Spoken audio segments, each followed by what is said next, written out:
I am writing this under an appreciable mental strain, since by tonight I shall be no more.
Penniless, and at the end of my supply of the drug which alone makes life endurable, I can bear the torture no longer, and shall cast myself from this garret window into the squalid street below.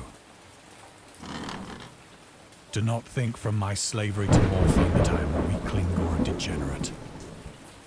When you have read these hastily scrawled pages, you may guess, though never fully realize, why it is that I must have forgetfulness or death.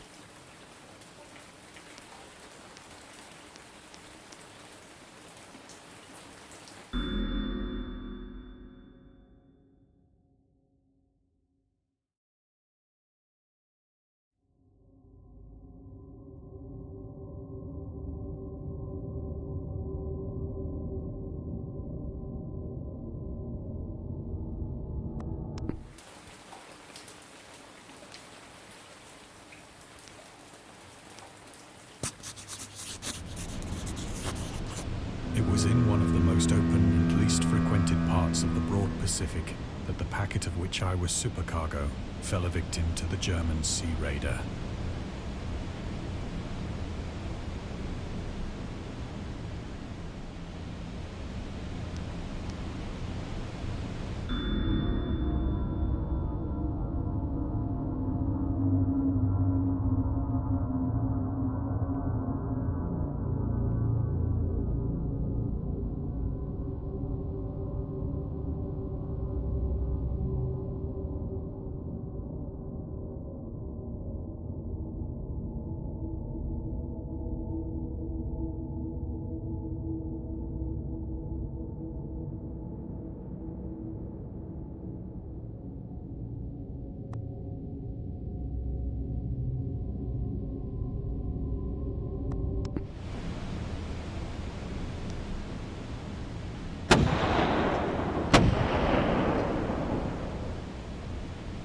The Great War was then at its very beginning, and the ocean forces of the Hun had not completely sunk to their later degradation.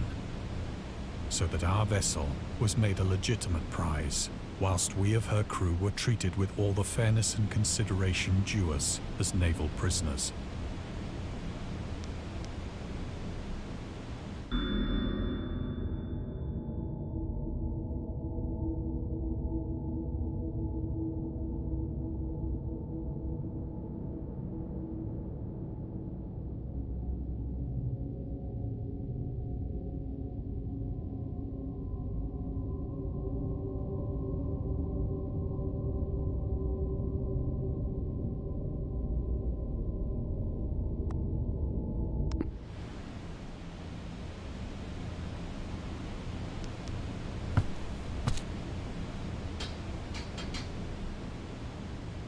So liberal, indeed, was the discipline of our captors, that 5 days after we were taken, I managed to escape alone in a small boat with water and provisions for a good length of time.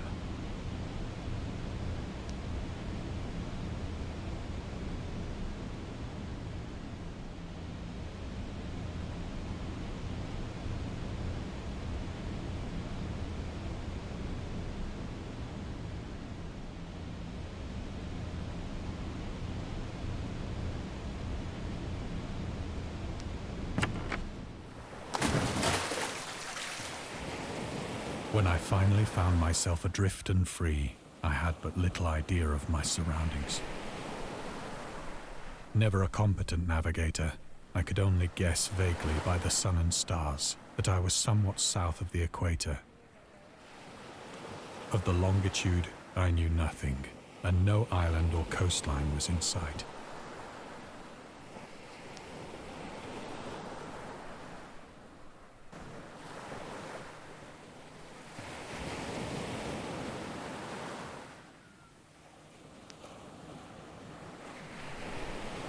The weather kept fair, and for uncounted days I drifted aimlessly beneath the scorching sun, waiting either for some passing ship or to be cast on the shores of some habitable land.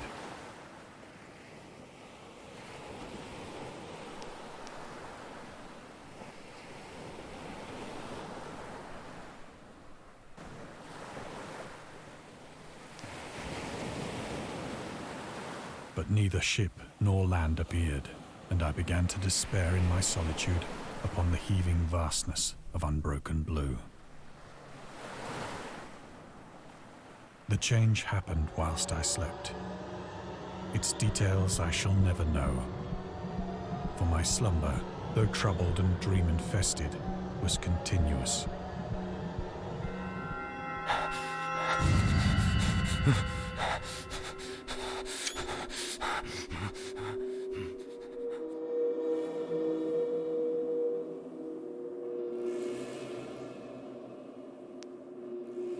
When at last I awoke, it was to discover myself half sucked into a slimy expanse of hellish black mire, which extended about me in monotonous undulations as far as I could see, and in which my boat lay grounded some distance away. Though one might well imagine that my first sensation would be of wonder at so prodigious and unexpected a transformation of scenery, I was in reality more horrified than astonished. For there was in the air, and in the rotting soil, a sinister quality which chilled me to the very core. The region was putrid with the carcasses of decaying fish, and of other, less describable things which I saw protruding from the nasty mud of the unending plain. Perhaps I should not hope to convey in mere words the unutterable hideousness that can dwell in absolute silence and barren immensity. There was nothing within hearing, and nothing in sight save a vast reach of black slime.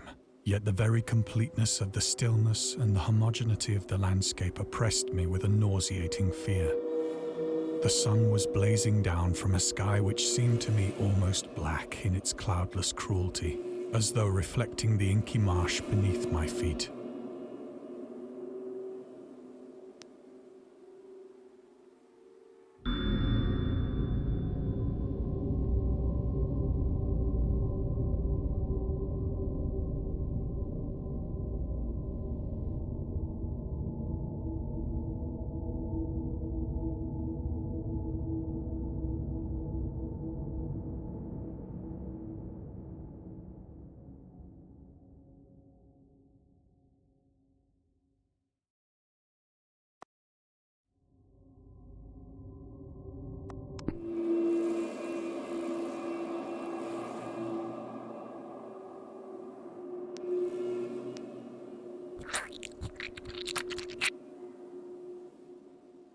As I crawled into the stranded boat, I realized that only one theory could explain my position. Through some unprecedented volcanic upheaval, a portion of the ocean floor must have been thrown to the surface, exposing regions for which innumerable millions of years had lain hidden under unfathomable watery depths. So great was the extent of the new land which had risen beneath me that I could not detect the faintest noise of the surging ocean, straining my ears as I might. Nor were there any seafowl to prey upon the dead things.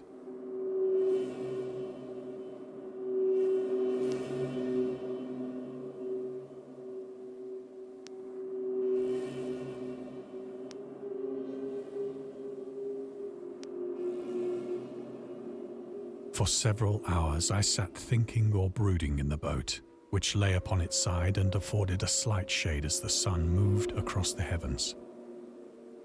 As the day progressed, the ground lost some of its stickiness and seemed likely to dry sufficiently for traveling purposes in a short time. That night I slept but little, and the next day I made for myself a pack containing food and water, preparatory to an overland journey in search of the vanished sea and possible rescue.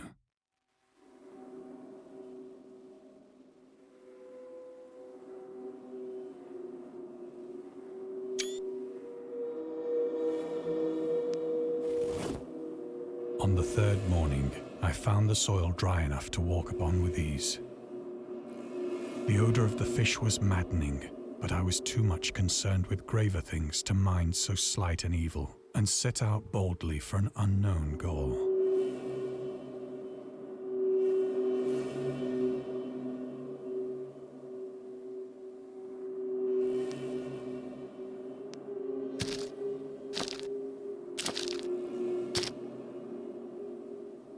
All day I forged steadily westward, guided by a faraway hummock which rose higher than any other elevation on the rolling desert.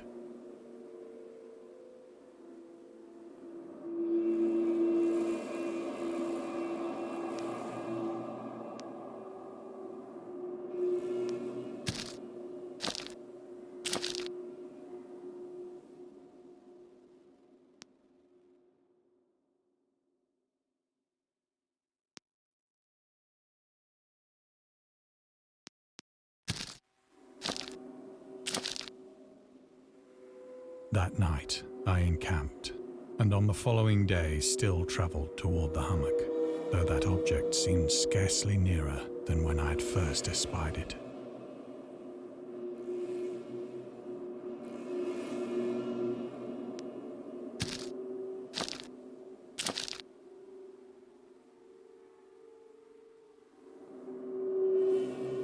By the fourth evening, I attained the base of the mound, which turned out to be much higher than it had appeared from a distance. An intervening valley setting it out in sharper relief from the general surface. Too weary to ascend, I slept in the shadow of the hill. I know not why my dreams were so wild that night, but ere the waning and fantastically gibbous moon had risen far above the eastern plain, I was awake in a cold perspiration, determined to sleep no more. Such visions as I had experienced were too much for me to endure again, and in the glow of the moon I saw how unwise I had been to travel by day. Without the glare of the parching sun, my journey would have cost me less energy. Indeed, I now felt quite able to perform the ascent which had deterred me at sunset. Picking up my pack, I started for the crest of the eminence.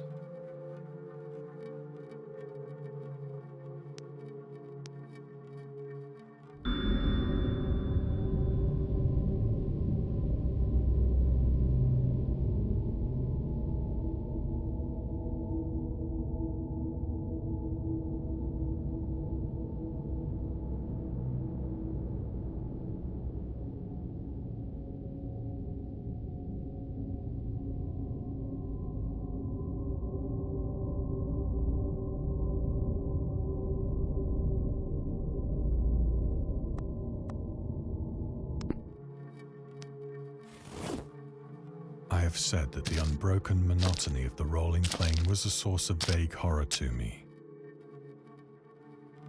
But I think my horror was greater when I gained the summit of the mound and looked down the other side into an immeasurable pit or canyon, whose black recesses the moon had not yet soared high enough to illumine. I felt myself on the edge of the world, peering over the rim into a fathomless chaos of eternal night. Through my terror ran curious reminiscences of Paradise Lost, and of Satan's hideous climb through the unfashioned realms of darkness. As the moon climbed higher in the sky, I began to see that the slopes of the valley were not quite so perpendicular as I had imagined.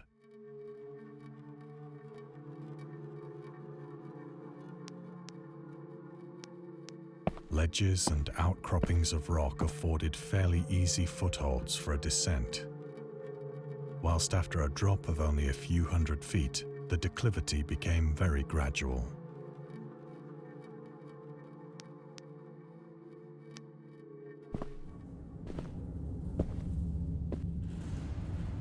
Urged on by an impulse which I cannot definitely analyze, I scrambled with difficulty down the rocks and stood on the gentler slope beneath, gazing into the Stygian deeps where no light had yet penetrated. All at once, my attention was captured by a vast and singular object on the opposite slope, which rose steeply about 100 yards ahead of me. An object that gleamed whitely in the newly bestowed rays of the ascending moon.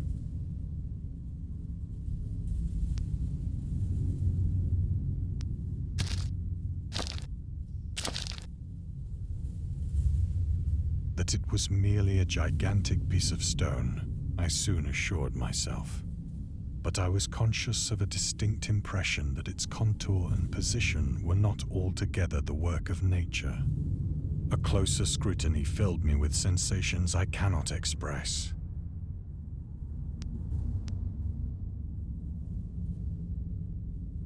For despite its enormous magnitude, and its position in an abyss which had yawned at the bottom of the sea since the world was young, I perceived beyond a doubt that the strange object was a well-shaped monolith, whose massive bulk had known the workmanship and perhaps the worship of living and thinking creatures. Dazed and frightened, yet not without a certain thrill of the scientist's or archaeologist's delight, I examined my surroundings more closely.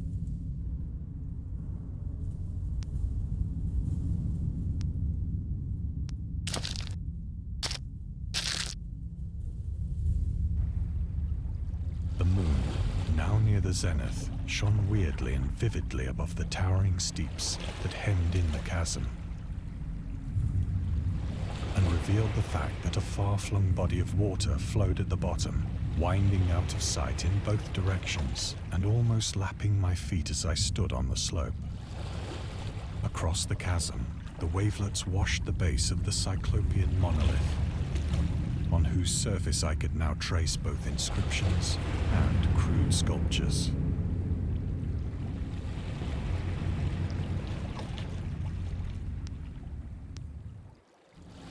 The writing was in a system of hieroglyphics unknown to me and unlike anything I'd ever seen in books, consisting for the most part of conventionalized aquatic symbols such as fishes, eels, octopi, crustaceans, mollusks, whales, and the like. Several characters obviously represented marine things which are unknown to the modern world, but whose decomposing forms I had observed on the ocean-risen plain. It was the pictorial carving, however, that did most to hold me spellbound.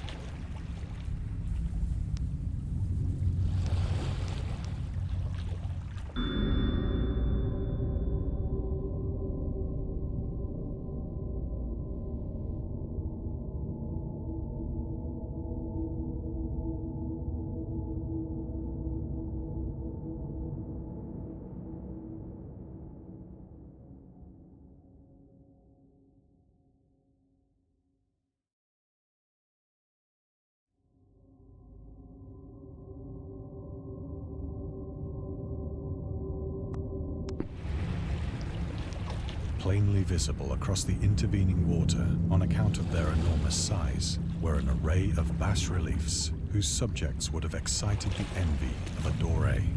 I think that these things were supposed to depict men, at least a certain sort of men, though the creatures were shown disporting like fishes in the waters of some marine grotto, or paying homage at some monolithic shrine which appeared to be under the waves as well.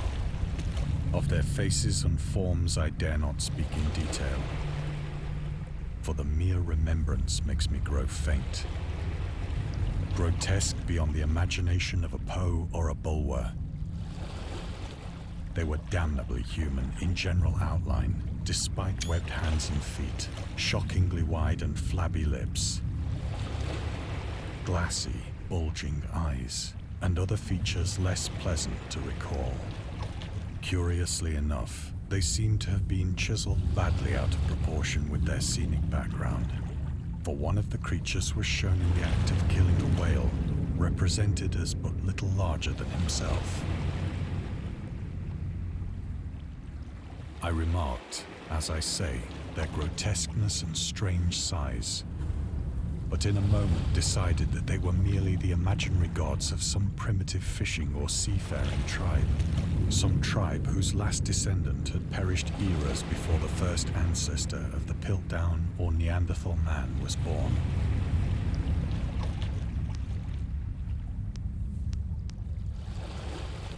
Awestruck at this unexpected glimpse into a past beyond the conception of the most daring anthropologist, I stood musing whilst the moon cast queer reflections on the silent channel before me. Then, suddenly, I saw it. With only a slight churning to mark its rise to the surface, the thing slid into view above the dark waters. Loathsome, it darted like a stupendous monster of nightmares to the monolith, about which it flung its gigantic scaly arms, while it bowed its hideous head and gave vent to certain measured sounds. I think I went mad then. Of my frantic ascent of the sloping cliff and of my delirious journey back to the stranded boat, I remember little.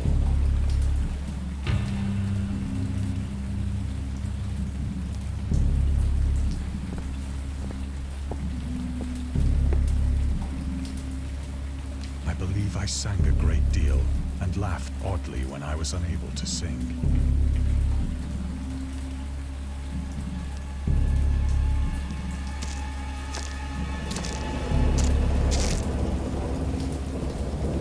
I have indistinct recollections of a great storm sometime after I reached the boat. At any rate, I know that I heard pearls of thunder and other tones.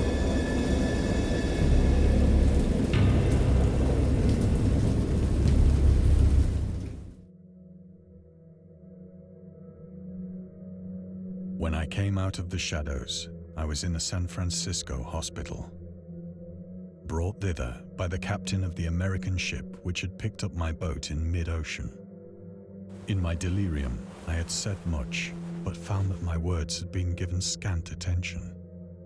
Of any land upheaval in the Pacific, my rescuers knew nothing, nor did I deem it necessary to insist upon a thing which I knew they could not believe.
Once I sought out a celebrated ethnologist and amused him with peculiar questions regarding the ancient Philistine legend of Dagon, the fish god.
But soon perceiving that he was hopelessly conventional, I did not press my inquiries.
It is at night, especially when the moon is gibbous and waning, that I see the thing.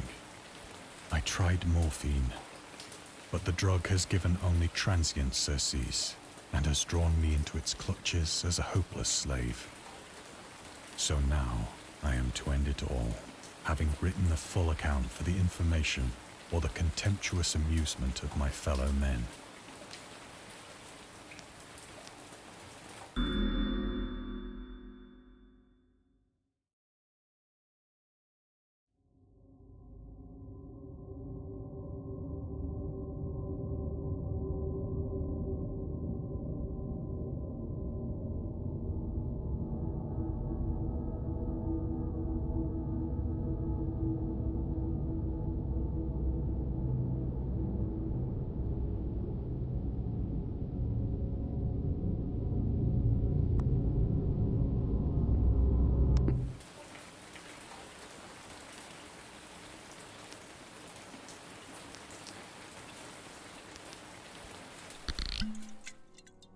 Often, I ask myself if it could not all have been a pure phantasm, a mere freak of fever as I lay sun-stricken and raving in the open boat after my escape from the German man-of-war.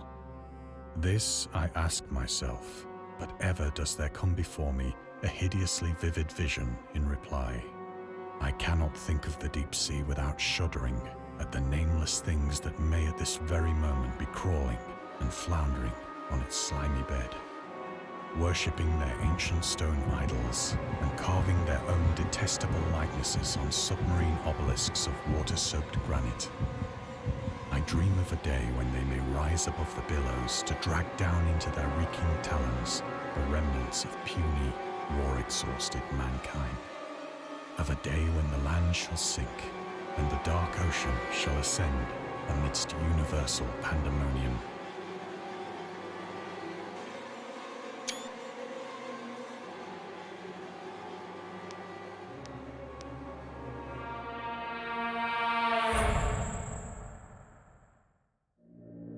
The end is near. I hear a noise at the door, as of some immense slippery body lumbering against it.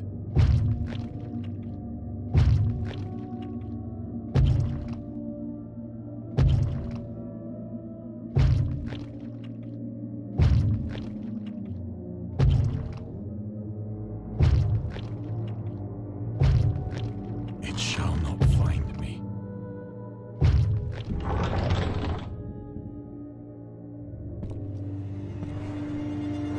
God, that hand!